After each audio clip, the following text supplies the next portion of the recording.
Goeiedag graad 3's. Vandag gaan ons leer hoe om byvoeglike naamwoorde te gebruik. Weet julle wat 'n byvoeglike naamwoord is?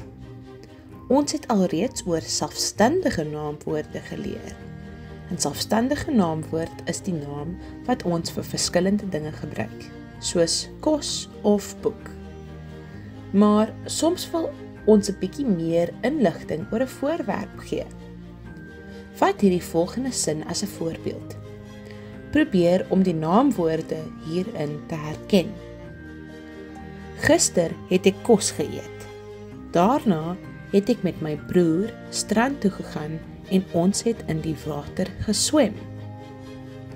Ons kan hierdie sin verander om meer inligting te gee en dit meer beskrywend te maak.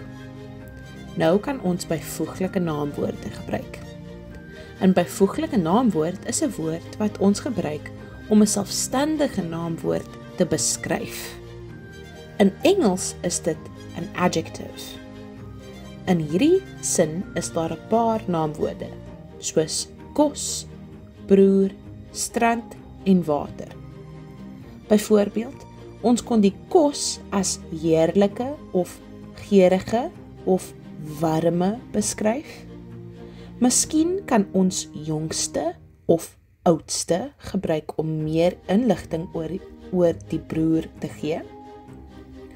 Ons kan die strand as ons gunsteling strand beskryf. Ons kan ook die water as yskoue of souterige beskryf. Nou verstaan ons wat 'n byvoeglike naamwoord is. In sommige gevalle word die byvoeglike naamwoorde verskillend geskryf, afhangend van of dit voor of na die naamwoord in die sin geskryf is. Byvoorbeeld, die kar is vinnig. In hierdie sin is die byvoeglike naamwoord na die naamwoord in die sin. Maar as die woord vinnig voor die naamwoord in die sin geplaas word, dan sê ons die vinnige kar.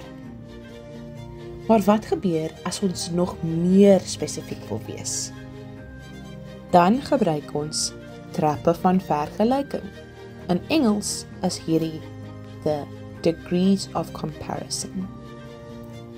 As ek verskeie dinge wil vergelyk, dan moet ek die korrekte vorm van die byvoeglike naamwoord gebruik. Byvoorbeeld, ek wil 3 renmotors vergelyk. Ek kan sê, hierdie geel motor is vinnig, maar daardie blou motor is nog vinniger. Die rooi motor is egter die vinnigste. Daar is 3 trappe van vergelyking. Die stellende trap, die vergrotende trap en die oortreffende trap. Die vergrotende trap word gebruik as ons 2 dinge of mense vergelyk. Die oortreffende trap word gebruik as ons meer as 2 dinge of mense vergelyk.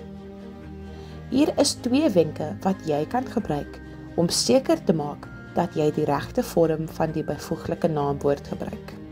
Nommer 1. As die sin die woord as in het, dan weet jy moet die vergrotende vorm van die byvoeglike naamwoord gebruik.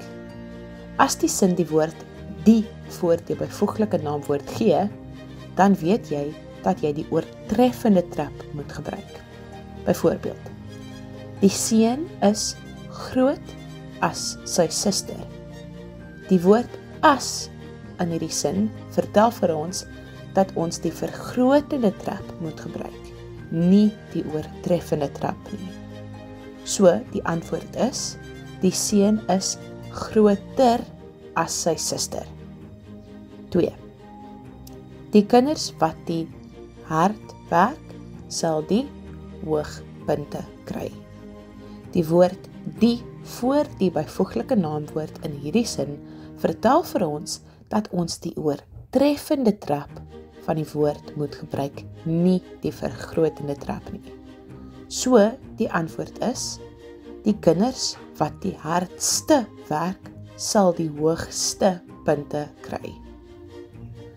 Daar is 'n paar uitsonderings vir hierdie reël. Woorde wat heeltemal verander as ons die trappe van vergelyking gebruik.